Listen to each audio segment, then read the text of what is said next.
Thanks to Ms. Busenberg for being here. We have a quorum. You get nervous when I wasn't here yet? I think you'd be here. Testing. Yeah, it works. I think we could take it down some.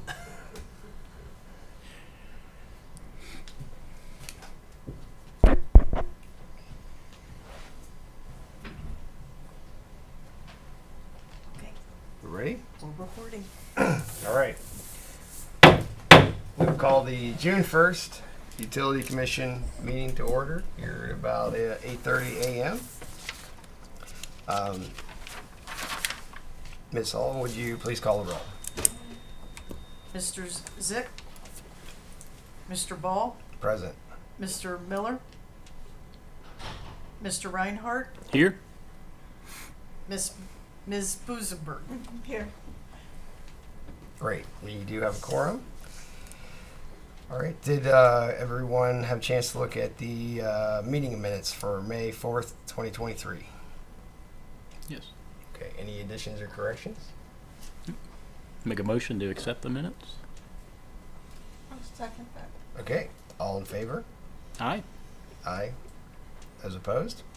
Minutes stand approved. All right. Adjustment journal.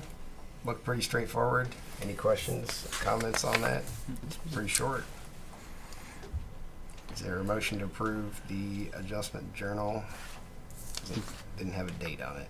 I guess it's for the May. Would be the May adjustment journal. Make a motion to accept? I'll second. All right. Any additional discussion? All in favor? Aye. Aye. Those opposed? Adjustment journal is approved. All right. We'll go on to new business. It appears the agendas. We do need to. The Ohio Eastern Star should be the first item of new business. Not sure how that got mixed up, but we apologize for that. So. As a refresher. So first of all, so you're going to move to amend the, is someone going to move to amend the agenda to add the Ohio Eastern Star to that? I wasn't going to. I was just going to executively adjust the agenda All right. since it was requested to be on the agenda. So background, this commission has adapted our trailer park policy to expand that beyond trailer parks. So we have a policy that we can allow a trailer park to install plastic water line, and those applications have to come to this group to be approved. There was not a policy in place for anything besides trailer parks.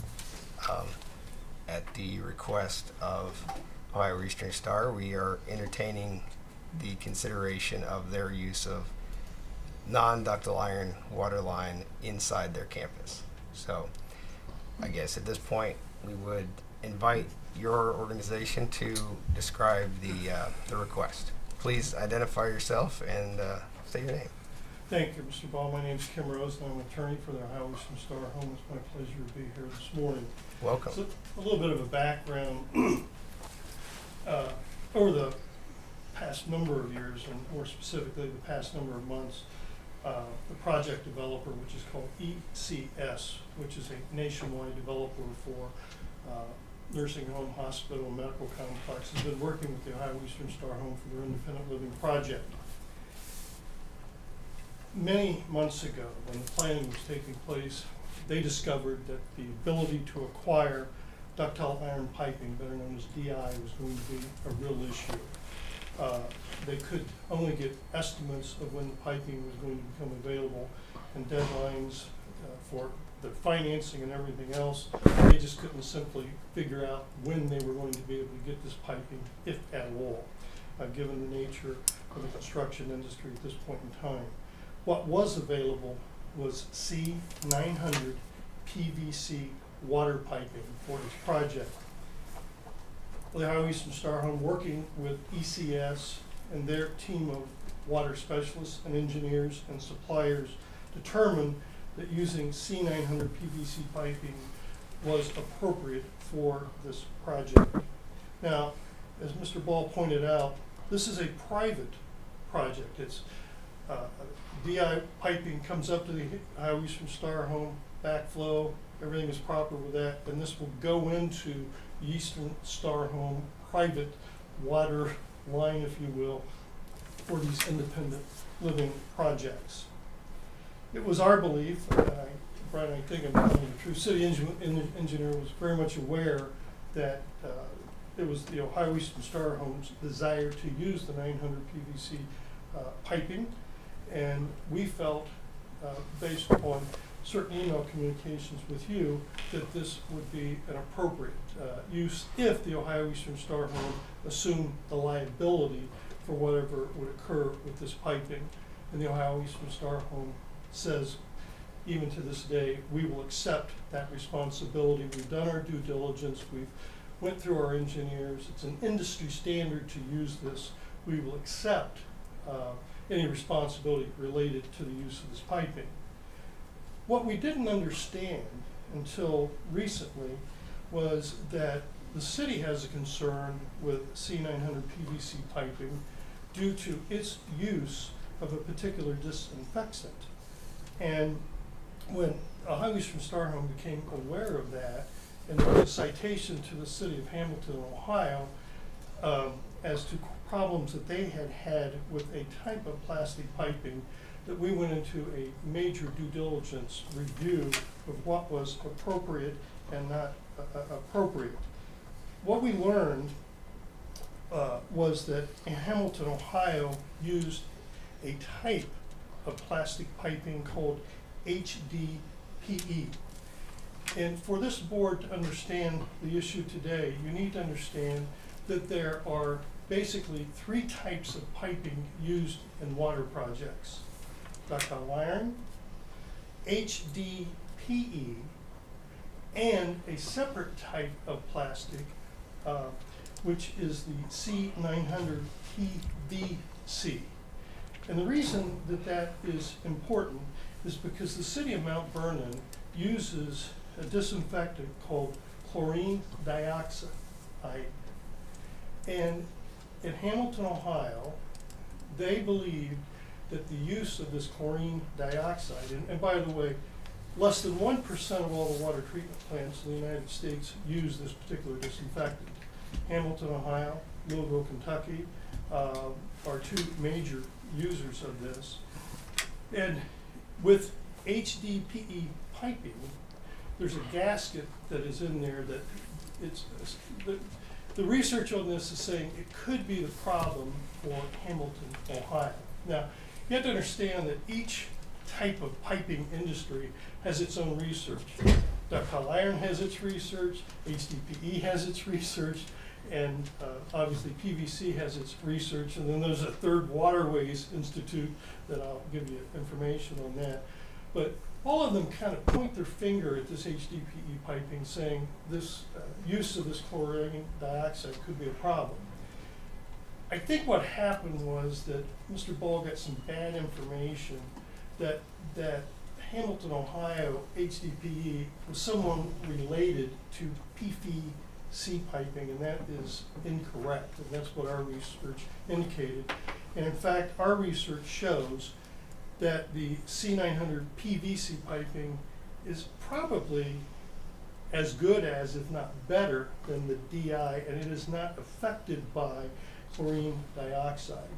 So I'm going to have Mr. Wall, who was our supplier, who has more knowledge in this, many, many years of experience with this, talk about his conversations with various entities on this. But the bottom line is, we appreciate the fact that the city of Mount Vernon was concerned with the use of chlorine dioxide and how this may affect our project, but we are not using HDPE piping as they were in Hamilton, Ohio.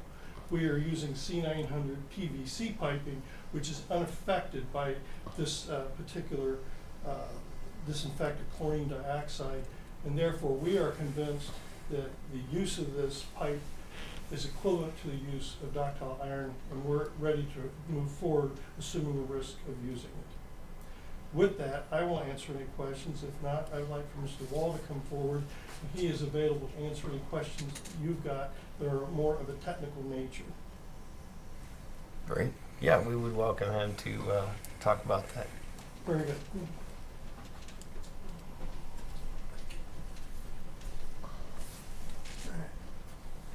My name is Kevin Wall, and I work for a company called Utility Solutions. We are a manufacturer rep in the waterworks industry. We rep 17 different manufacturers.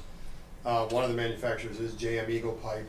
JM Eagle produces both PVC and HDP, so we're very well aware of what our pipe can do when it interacts with disinfectants. I do personally believe that chlorine dioxide is probably one of the safest and best ways to treat water, right? The residual lasts a lot longer in water line, protects the residents a lot longer.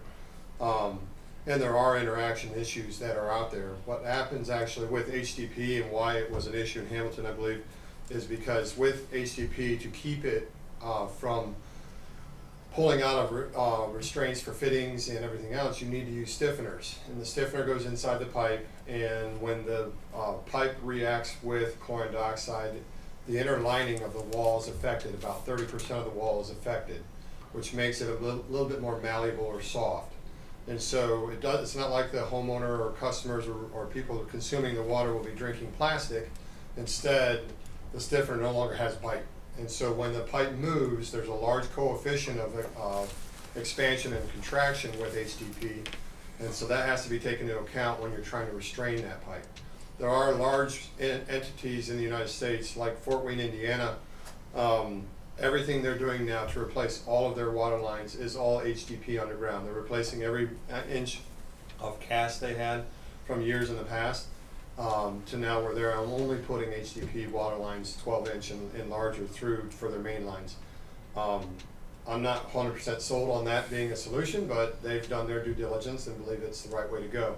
But again, when they do not use chlorine dioxide. So that being said, the resin mixture that are used to make HDP versus polyvinyl chloride are completely different. And the polyethylene aspect of that, because it is a petroleum product, it is the most porous pipe out there, HDP is. And so there are issues with HDP when it comes to hydrocarbons. There's issues with it, and like I said, in regards to restraining it, because it has a 110-100 factor of expansion and contraction. So that means for every 100 foot of HDP, it can, for every 10 degrees of temperature change in your water, every 100 foot can expand or contract 1 inch in length. So I had a particular project with an engineer in Chicago who was looking at adding that to their project, and they had 1,700 foot of a directional drill, 1,700 foot at 10 degrees, they have a 50-degree variance in their system. That pipe will shrink 84 inches in length. If you don't properly restrain it, you're going to have a major, major problem. So they elected not to go with that pipe. Instead, they used Certolock, which is a PVC different resin mixture, and Certolock does not have an expansion and contraction factor. It's a 110-1,000 with PVC. So for every 1,000 feet of PVC, 10 degrees difference in temperature, you can have a 1 inch change in length. Now when it comes to PVC and what it is, a chloride that's used to mix with polyvinyl, and when they mix those with other additives, there's a specific resin that's 12545. So if you look at the print line on the pipe, that basically is every number means different additive. That way all PVC manufacturers follow the same process in making their pipe. That way we know that if you go to Corn, Maine to buy product, or Ferguson, or whoever the distributor is, that whatever PVC manufacturer is supplying the pipe to the system, they will all abide by the same AWA standards. So that being said, there are hundreds of, probably millions of feet underground in Ohio of PVC pipe, mainly used for pressure potable water. But most systems, like we know already, as he alluded to earlier, do not use chlorine dioxide. The issue that we believe as a manufacturer isn't the pipe itself, it's actually the SBR gasket. So the SBR gasketing that is used both in ductile iron and in PVC, whether it's EPDM gasket or SBR gasket, it will do the same thing it does to HDP. And the belief is It's not gonna degrade the gasket, it's just gonna soften the front edge that touches it in full concentrations, and that's the difference. When you have chlorine dioxide in the water, you'd rarely ever have a full concentration hitting the gasket or hitting the pipe. So in reality, the chances of that being an issue are very minute, because you have diluted it quite a bit into the water line, because you don't want people drinking direct chlorine dioxide. However, it's, so it is, again, it is diluted quite a bit when it actually gets in contact with the pipe. So it's our belief that there is very little reaction with the gasket due to the fact of how our sockets come together. When the spigot goes in and the bell's in place, there's a very minute amount of water that actually can get to that gasket and touch the gasket. So it'd be a minor, small amount, and it's very similar with ductile iron. The amount of water that can come in contact with the gasket. It does have sealing pressure, and that's why you use a gasketed joint pipe to do pressure water lines. So, any questions about any of that, or? What's the existing piping in the facility now? Do we know? It is ductile iron. Is that ductile? Okay. And this is a new phase of the system, correct? Yeah.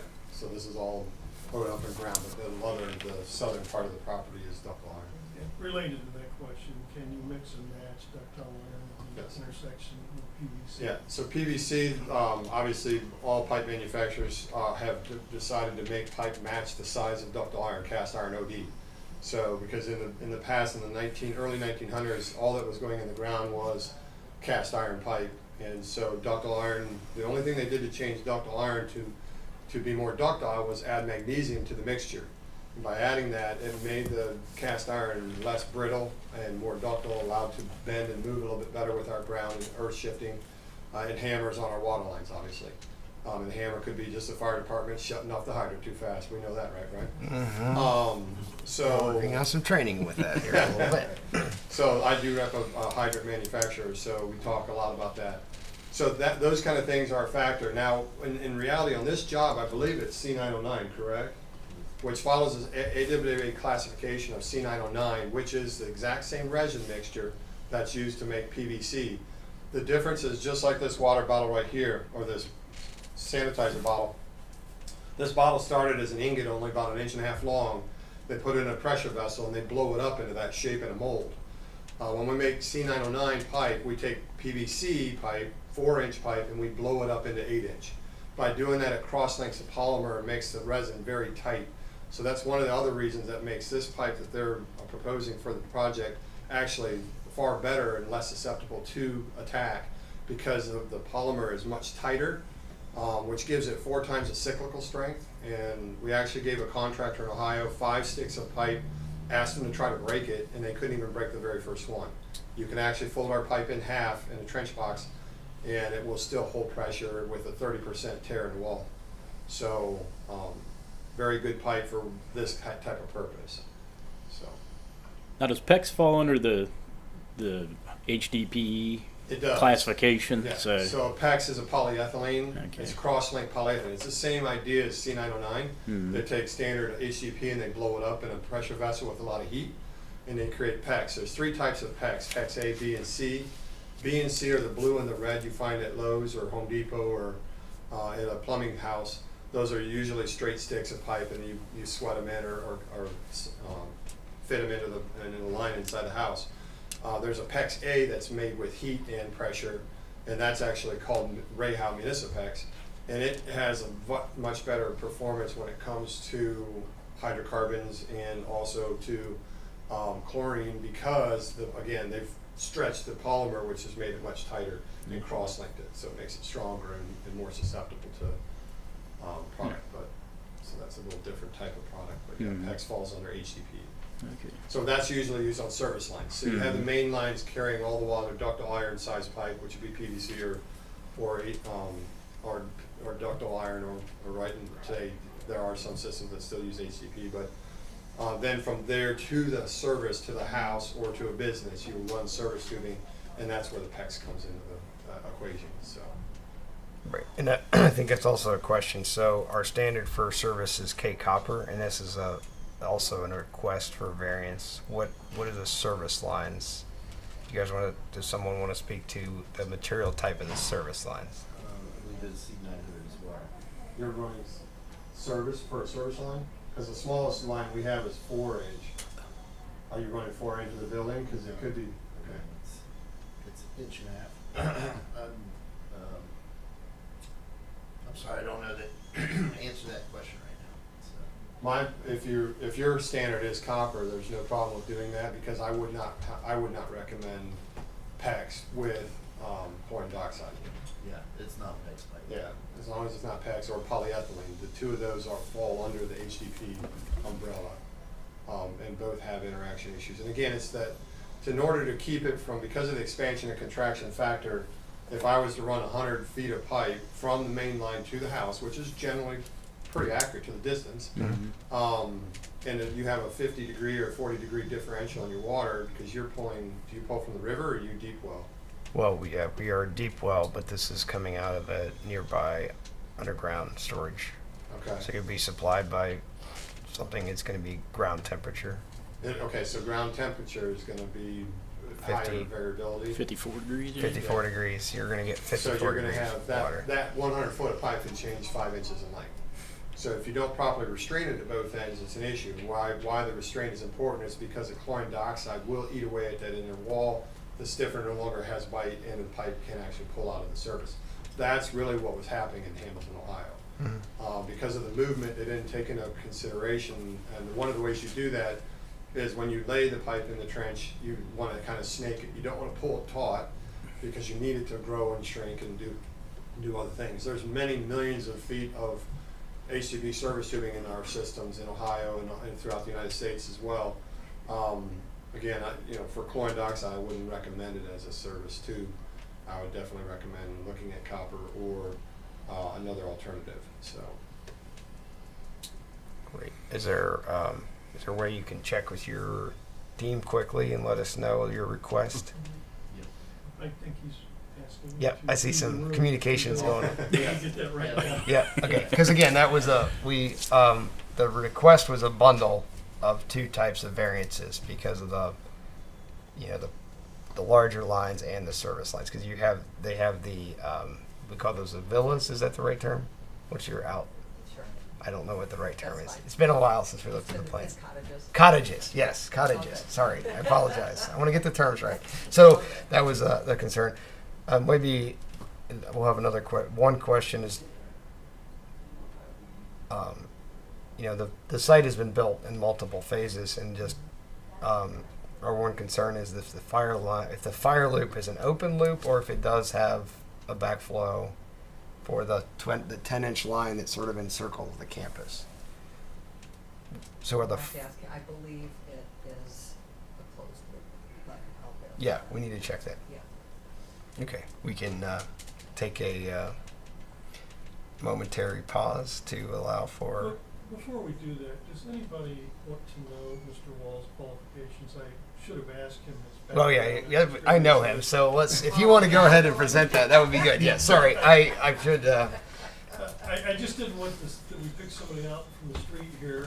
This is somebody Yes. who's got Oh, many, because many years of somebody from the street experience. can talk like that? And I just want to make sure that you are aware that Yeah, he for is an the expert. record, yes, Yeah. that would be a good step. For the record, I if you ultimately want him to say that he has reviewed our plans and he believes Come- that this. do you want to stand by the microphone, because it's really difficult to record this from a distance. So, I'd Mr. like Rose, the record please. for you to have stated what your qualifications are and that you reviewed this request that we are making and believe it to be equivalent to what the city would otherwise require with DA piping.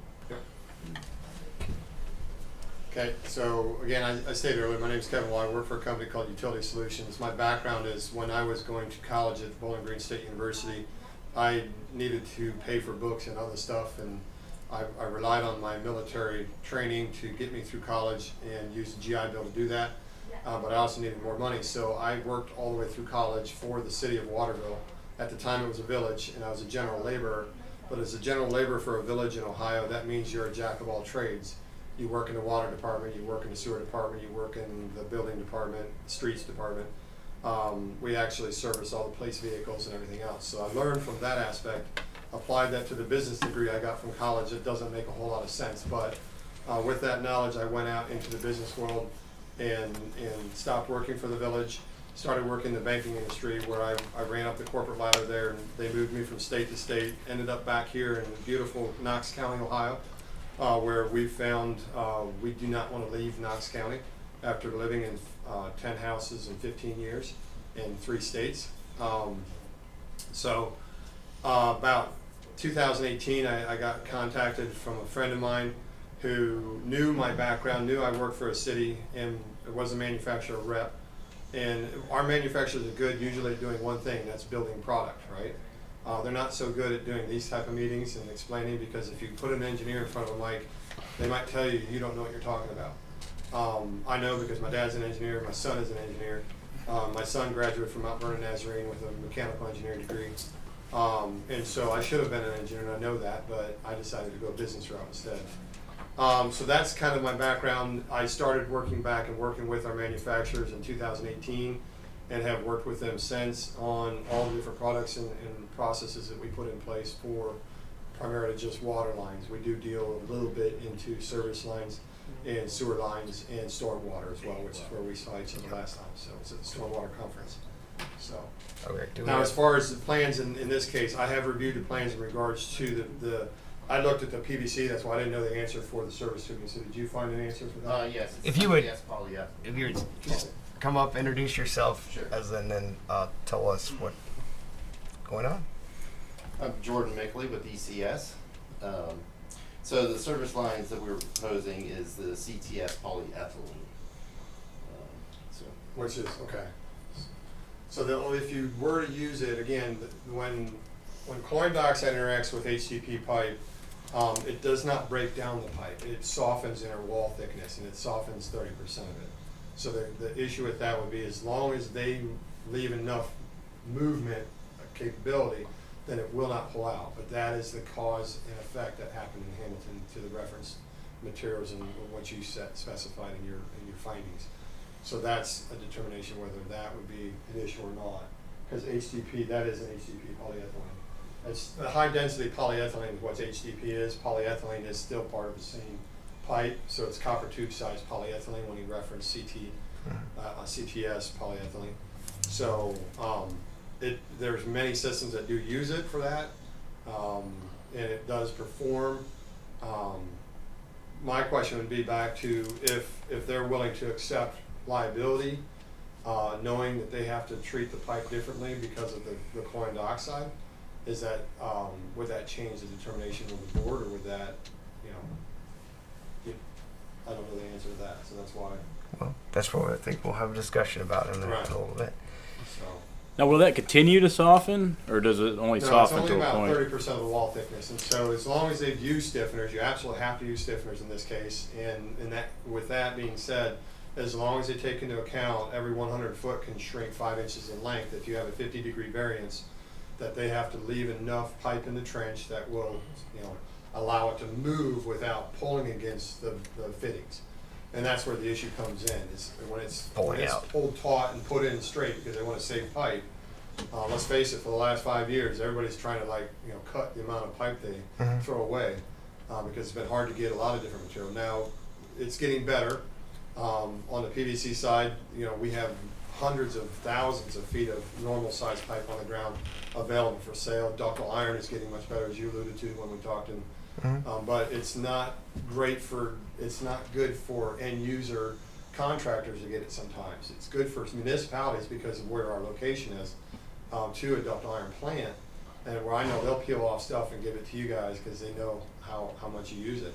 But for contractors to get it through a distributor, they're still being told that it can be upwards of 70 weeks on some sizes just because of the capacity to make the pipe. Other pipe, they're being told it's finally down to about 28 weeks to 30 weeks, which is much better and more realistic from when you guys draw up a plan to when you turn into a job, as long as somebody's earmarked that pipe for that project. So. Okay, so back to this the service line. So I can't remember exactly. A couple years ago, we had granted a variance to a church who wanted to use, I believe it was a polyethylene, and same deal. If the water line breaks, you buy all the water, all the wastewater. It was 2 weeks later, temperature changed, it pulled right out of the fitting. Holiday weekend, water's going everywhere. They're having a panic attack. It failed within 2 weeks Correct. of install. And it Partly will. because they were trying to save Trying to keep every every inch. penny they could Yeah. get, and it was pretty sad for them Correct. because they lost a lot of water. Correct. On a holiday weekend, and we had to mobilize emergency crews and double time, and Right. so a lot of it's understanding it. That's a major factor, and that has nothing to do with the chlorine dioxide. That's just the pipe. Yeah, the chlorine dioxide did not have time to react with this Correct, pipe. right. If it was like Yeah. literally two or And even 3 when they weeks. talk about the percentages and changes of HCP or service tubing for chlorine dioxide, that's in much higher concentrations to cause that, to do that. So you have to have a pretty high residual in the line to cause it to do that. In most cases, I don't know if it rates the same as a 0.4. I don't know how you rate chlorine dioxide versus normal chlorine residuals, but. Do we know, did Dave, I know we had asked Dave to check with Hamilton if we were at the same concentration, or I think they're a little higher. they're a little bit higher concentration than we Yeah. are. I know, so we had, when I first started, we changed the system that adds the chlorine from the original 2000 system to a flow integrated system, and when doing that, we were able to petition the EPA to lower our treatment slightly, and then it's been acceptable. I guess we did that in 2016. Right. We've met all of our standards ever since then. So I had a feeling that we were lower than Hamilton, but we did ask our chief operator to check. And my understanding, so that everybody knows, is the difference between the two is a normal chlorine that's used for whether it's total chlorine, free chlorine, or combined chlorine versus chlorine dioxide. A chlorine gas that's introduced to the water line, it usually can only live and have a residual for about 7 to 14 days, especially in the summer months when it's warmer. Versus chlorine dioxide, when it creates a chloramines, it can actually stay in the water line for up to 30 days. So it's a much longer disinfectant, and its byproducts are actually safe to consume. Versus when you have regular chlorine in water lines, they create DBPs, or disinfectant byproducts, that are actually considered dangerous. And so that's why Brian has to work with his team to create flushing programs to dump bad water if he used regular chlorine, because it does affect and can make your consumers ill for drinking it. So you have to move water and consume water, and you can't let it just sit in the pipes. Yep. Whereas with chlorine dioxide, it can stabilize and stay in there a lot longer period of time without becoming dangerous. So. Yeah, so the good time to feature our consumer confidence report that just came out. Mm-hmm. Please compare ours to the city of Huntington, West Virginia, that has 3 pages of carcinogenic chlorine byproducts available for use down there. Any other questions for me, or? No, any other? It looks like Mr. Rose is eager to say something. Well, I'll be brief. The key here is we appreciate the city bringing this to our attention. I think you are now aware, we are aware of the issue, not only with the chlorine dioxide, but also the construction methods, where I'm going to have Michelle get up and say she's willing to accept that responsibility. And she's brought her $250 with her that was requested. And now that we are familiar with the issue surrounding this particular pipe, we would request the authority to use this in our project. Great. Thank you. Yep. You need to tell them we're willing to Yes. accept this. Yes, right. You got it. Hello, Michelle Engelbach, CEO of the Ohio Eastern Star Home. Good morning. So absolutely, again, appreciate the due diligence, and we are, as we have stood up here before and said, we are a good neighbor, we want to do things right, we want to do things the right way. We will absolutely do the construction the way that it's supposed to be, so that's not a straight line and things are coming out, because like the church, I wouldn't want that. Unlike the church, we are responsible for lives every day. We would not do that or risk the lives of our elders and do something just to cut costs. We're going to do it the right way, as we have all along and will continue to do, and accept the responsibility for doing that. And who do I pay my $250 to be able to say all that? Yeah, we'll do that. The secretary has called in sick today, so we can process that after the meeting. I apologize. They're Right. a little short on, so we've had several people call in, so we are 3 people down here in City Gotcha. Hall right All now, right. so we will do that. I understand that. I Yeah. got that. You understand that, so appreciate that. I'll look at this group. Do we have questions for Michelle Engelbach? I appreciate Great. the patience and Absolutely. coming to see Thank us. you. Are there other questions? I think everything's been answered.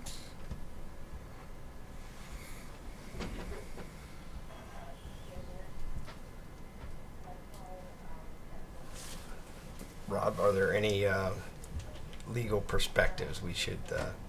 I want to make sure, it wasn't in the packet that I got, I just want to make sure that they've gone and executed the proper application forms and everything. Yes, the proper application forms were filled out, so we do have we've created a form which was not in place when the conversation started. That form was filled out. They're acknowledging that if the line breaks, they're not going to ask for consideration for lost water or sewer charges. And if the EPA randomly outlaws plastic pipe and decides to come after us with hellfire and brimstone, they will be on our team and help us. We cannot predict under any fashion the operations of the federal or state EPA. And Yeah. I mean, people installed lead water lines in a happy fashion for a long time, and all of a sudden we have to go check every single pipe and make sure it's not lead. So, I don't see that happening to C900 pipe, but I do see that happening to either PEX or the polyethylene. It's possible that there will be a witch hunt, and we don't have any. We need to know where it is. That's why we need a process, because fortunately for the city, we never, as far as we can tell in our research, lead lines were never allowed as a product. And we have searched high and low, and the only lead pipe we've ever found was inside the Cooper campus hooked to a fire hydrant. So we're very fortunate to kind of miss that, but we still have to do an enormous amount of work to verify that every single line in the city service system is not lead. And I don't know, that's tough. Is there anyone else in the audience that has any comments or anything to add? I do. Sure.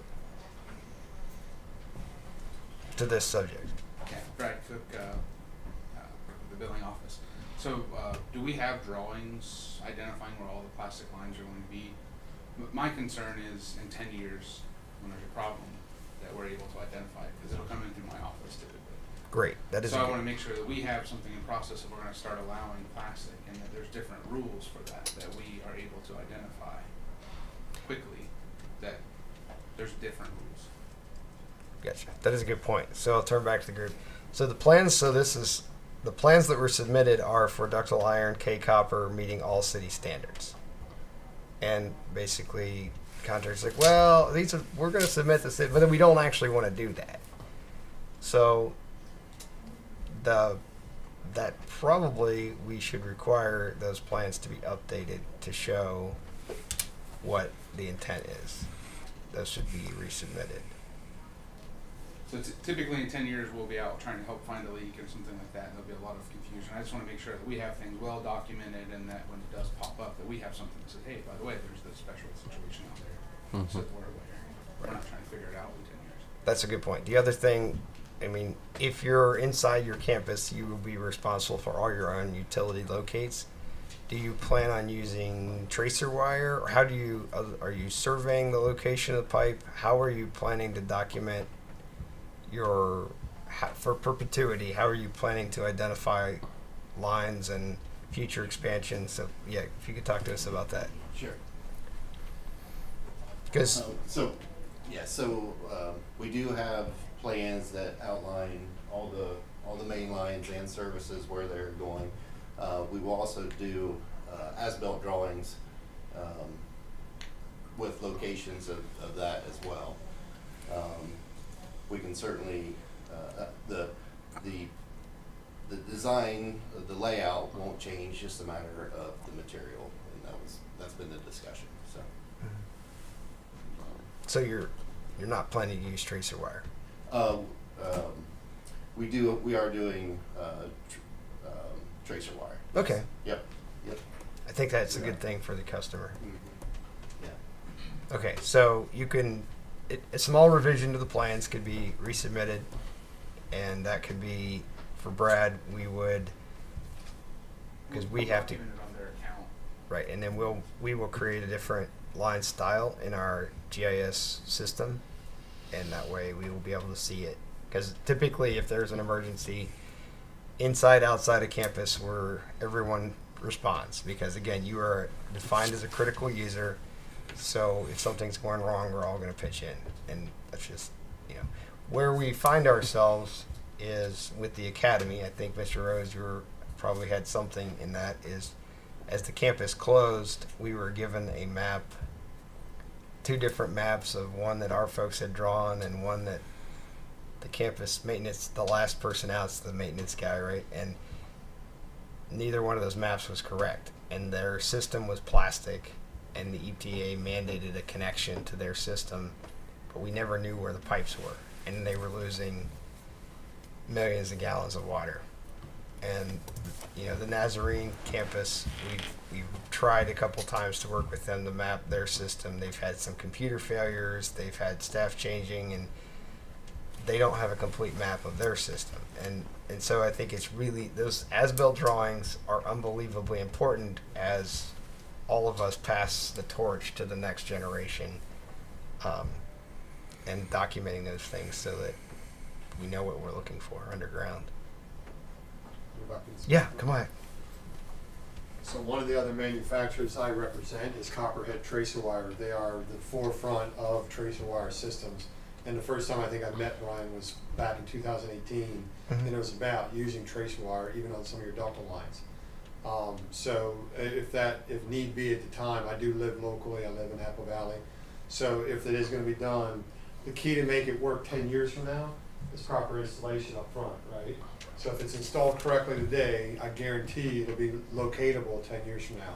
Because we know all indications in the research you probably did, and if you research PVC pipe, it should last 170 years underground with no ill effect. So you want to be able to at least try to find it for a portion of that lifespan. So it's important to think about how you would use the Copperhead or whatever type of tracer wire you use. So. Yeah, and so just for everyone, even with the ductile iron pipe, the gaskets aren't metal. So our policy is anything in the public right of way, we do install tracer wire on all ductile iron pipe. And part of it's for safety. It will locate, but you're moving the device. You're usually setting up on a valve that's in the road. With these devices, you can have the wire at the fire hydrant, hook it up. You can light up the whole system for quite a distance. It's impressive. So we have been very happy with going with 100% tracer wire on all new projects. And if you don't remove the old line or something along those lines, it really helps to know where the new stuff is. Okay. All right. Questions? All right. I would entertain a motion to accept the variance that was presented by Ohio Eastern Star. Make a motion to accept the variance that was presented by Ohio Eastern Star. I'll second that. All right. And open for discussion. I'll look at Rob, see if there's any. I don't have any other comments other than that I'm glad that you're going to get the as-built drawings because I think that'll be important long term. Yep. And the form is filled out, and then we are ready to process the payment. All right. Any other thoughts, questions? I think we covered them. A lot of them. All right. Mrs. Hall, please call the roll. Mr. Ball? Yes. Mr. Reinhardt? Yes? Ms. Busenberg? Yes. The exemption is approved.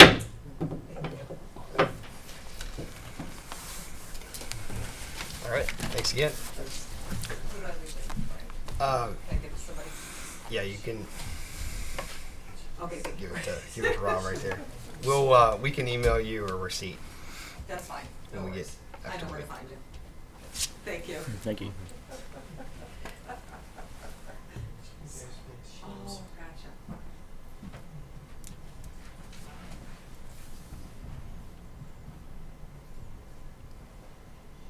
All right, so back to new business. Back to our. Give these folks a second, but you have Adam. Burkham bill discussion. Do we have? Is that for Brad? I haven't met him, so I'm not sure if any of you have heard him. No, I know everybody in the room, and I don't know him. So I So don't have a letter from him. He said he was gonna come to the meeting. okay, He's not here. Mrs. All of you would put that on keep that on new business for next meeting. 120 East Chestnut High usage letter.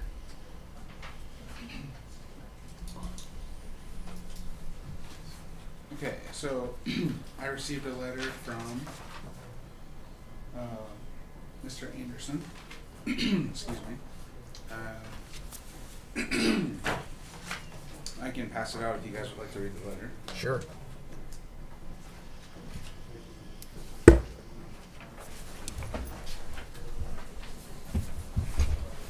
Thank you. It's all right.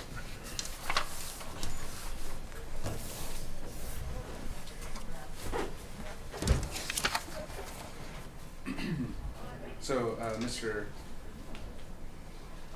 Anderson, I'll just kind of summarize it real quick, I think. Sorry, I have two I have to cover today. I have to make sure this is the right one.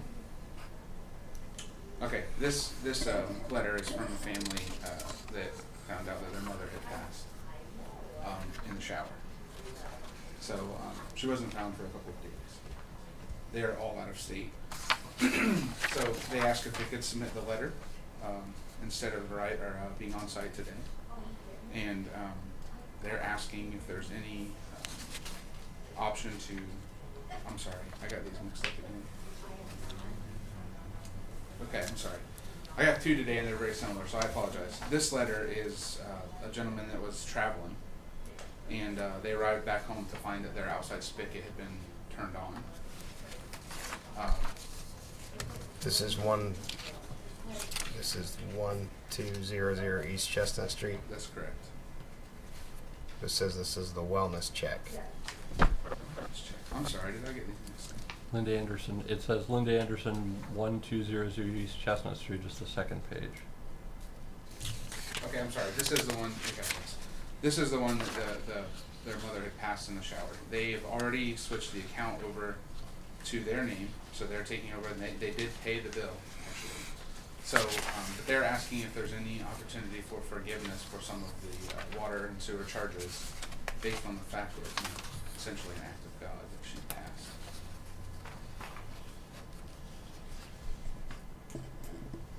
What was the total bill from that event?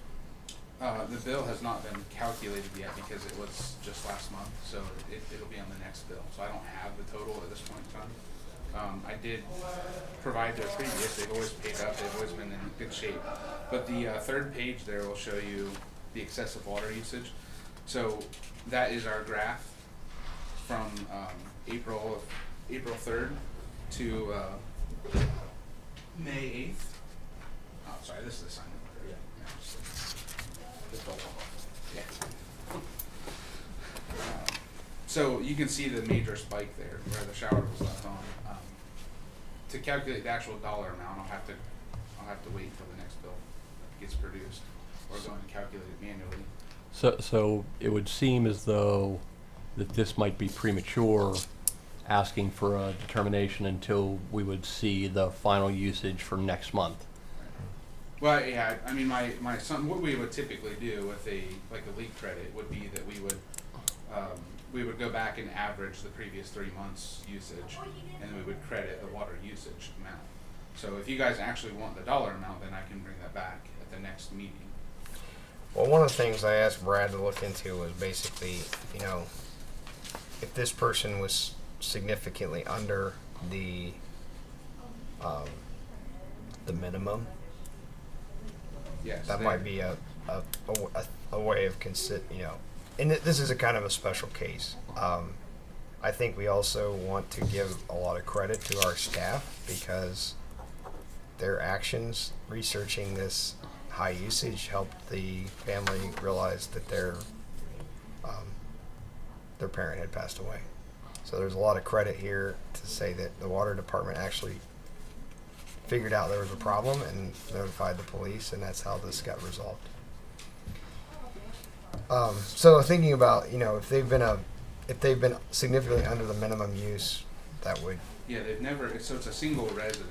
Right. Living in a home, and she's not been over the minimum usage for a long time. So this is very atypical. Yep. I don't know. What are your thoughts?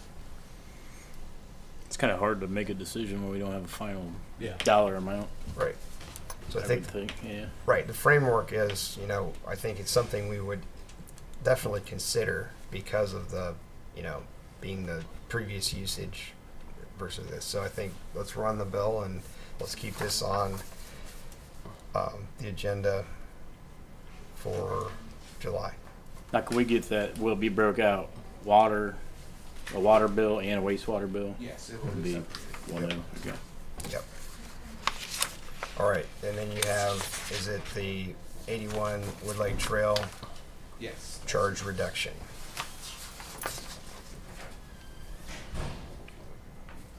So, they also submitted a letter Thank you. and a police report.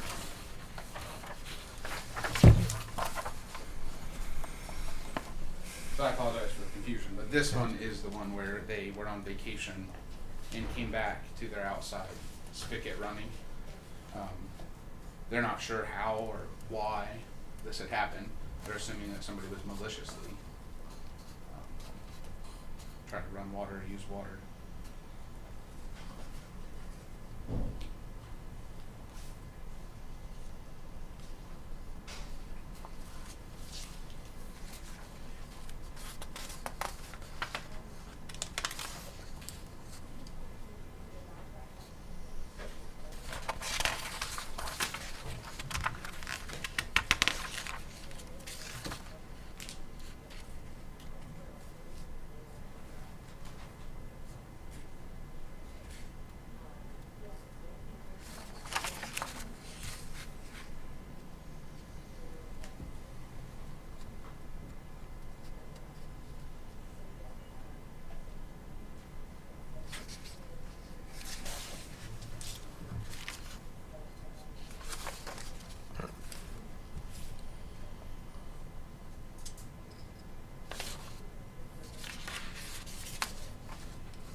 Do we have a bill run for this? I would have this one. I don't have it with me. I apologize for that. That's okay. Yeah, I guess I need to be more specific on what they're asking for. I mean, That's okay. Well, we haven't done these by. well, when we typically do like lead credits, you know, we don't normally in our office we don't typically talk about the dollar amount, so to speak. We usually talk about the average and how we're going to calculate it. So that's kind of what I had anticipated the conversation being. So, but dollar amounts are, if they're easier for the committee, then I'll make sure I have those. I mean, what do you think? Or hold this one off till next. I mean, I'm alright. I mean, if are we, I guess, at a minimum, are we willing to waive the sewer? I mean, it seems to be pretty well documented that it's, I mean, you want to wait till next time. I mean, I believe what they're requesting is that we remove at least the sewer charges for anything over their average is what we would typically do. Yes. If you would like the actual dollar amounts, I can bring that to the next meeting. I mean, we've also given them a little bit of consideration sometimes, but I don't, it's up to this group. Do you want to take action? Rob, what's your thoughts? Is that another one? Where I guess that my preference is that, you know, we operate here in the public, and by making sure that, you know, at least that the commission has the various numbers and things like that. While I don't know that we need to go into, and there is some question about giving individual users information out, I think it's important for the commission to know exactly what they're dealing with as far as numbers, although I don't know that that's something that needs to be part of the public record. And in fact, there may be concerns about that on individual users for specific amounts, but I think it probably is important for the commission to know that.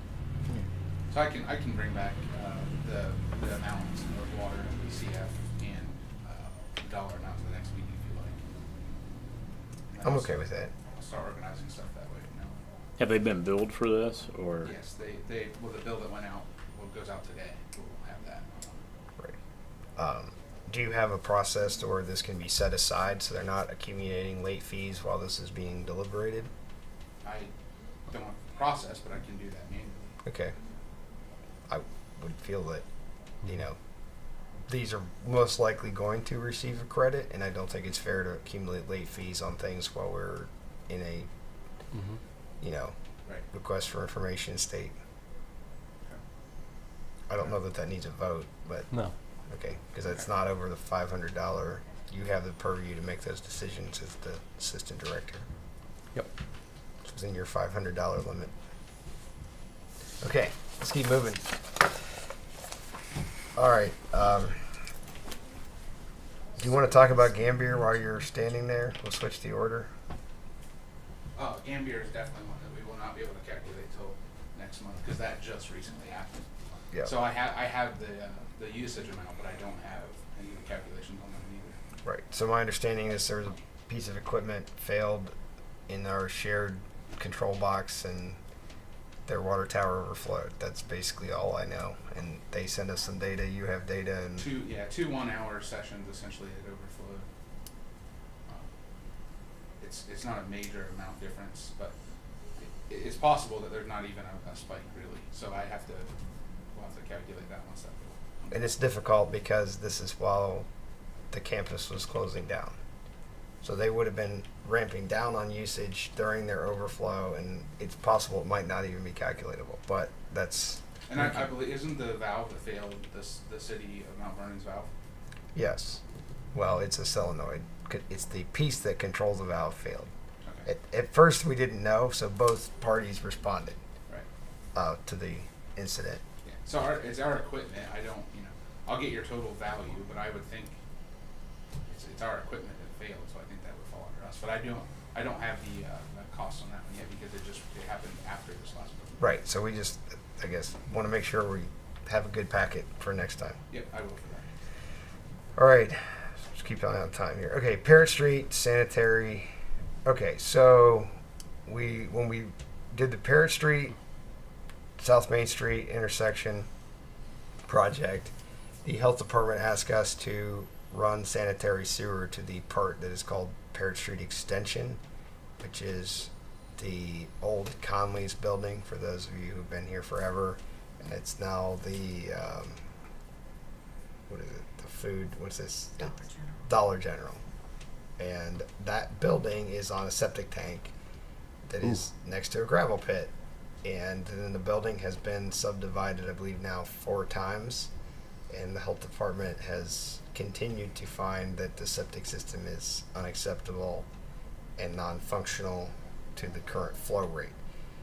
We have designed a sanitary extension for that area, which City Council did not want to do. So we have a quandary. I met with our engineering firm who designed it yesterday and asked them if there were optimization alternatives to perhaps make it a lower cost or think about maybe we would build the sewer part way and they would install a personal lift station and sort of meet us in the middle. That's something that we could look into. There are, I think, 6 buildings that are not serviced by sanitary sewer in this business district, all of which are in a gravel formation with questionable septic systems. The adjacent neighborhood has at least 4 people who have bacteriological effects in their wells, also documented by the health department. So I'm not sure we're asking for a decision, but we did want to bring this as an update. I'm trying to remember when they turned this one down. Was that last year? I feel like it was almost 2 years ago. 2 years ago. Yep. What we might try to do is once we'll see if we can make some cost reductions and maybe see if we can enter into agreement with the property owners for some kind of cost sharing. I think the council's biggest thing was if you're going to pay a $1,000 tap fee and we're going to invest hundreds of thousands of dollars, they didn't feel like that was a fair shake, and I don't think that that's unreasonable. I mean, our cost recovery on $19 a month for 4 buildings with the $1,000 tap fee is a very, very long time. Mm-hmm. I don't remember the initial investment. Obviously, those numbers are completely out the window with today's prices. So I would say in the future we'll try to bring something back, some kind of an agreement. Hopefully it involves cost sharing. Okay. The old business, we have waiver of $75 fee. I don't know what that That's is. me again. Okay. Okay, Do you want to see so if Josh I do can have meet my us stuff up ready here for this. afterwards? 'Cause I wanted to meet. our waiver of minimum charge is an option where a customer can have their connection disabled and not pay the minimum required fees. We have our website that states that the $75 fee is due upfront, and our rules and regulations state that it's due upfront, but our ordinance says that it's due upon reconnection. We would prefer that it be due upfront, and the reason being is that this typically happens when somebody is restoring a house, and the new owners end up having to pay the $75 fee for what the previous owner had done, which creates a lot of explaining and a lot of irritation to the customers. So we used to do this upfront without any issue, so the bill has to be paid up in full, so you have to pay your $75 fee, and we go out, we pull the meter, and the bill gets paused.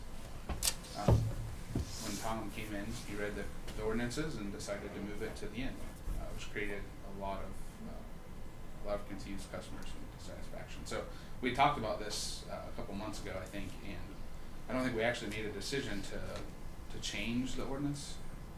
Well, But I think that's what would need to ultimately happen to match. so the issue, I think, is whether or not this commission supports asking city council to change the ordinance to allow them to capture the fee at the beginning. Yes. Great. I'll entertain a motion to make a recommendation to city council. I'll second it. No, you have to make the Oh. motion. I'll make a motion. Great. A second. All right. Continued discussion. I believe it is a great idea to correct the city code to match our rules and regulations and best practices by the water department. Other discussion. All in favor? Say aye. Aye. Actually, she needs to Okay. call the roll. All right. Mr. Ball? Yes. Mr. Reinhardt? Yes? Ms. Busenberg? Yes. Mr. Vernon, please prepare legislation for our next city council meeting. Probably won't be the one on Monday, but it'll be the one following that. Perfect. Thank you. The next opportunity.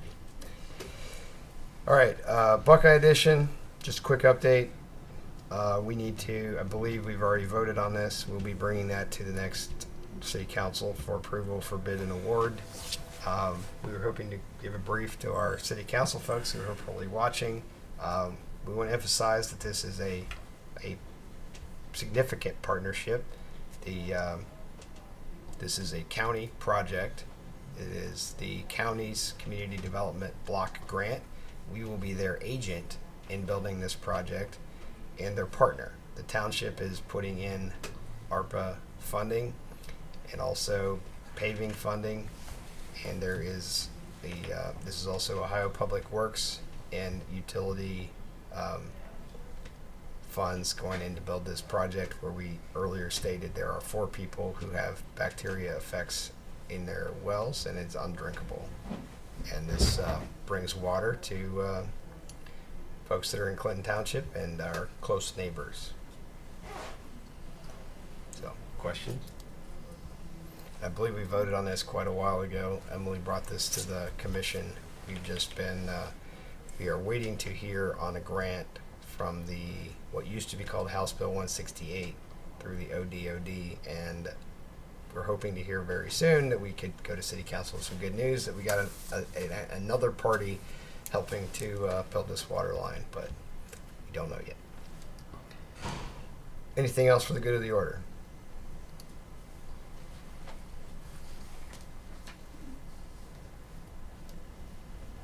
I'll take a motion for adjournment. Make a motion to adjourn? A second. All right. All in favor? Aye. Aye. We stand adjourned. It was a lot longer than last meeting, but hey.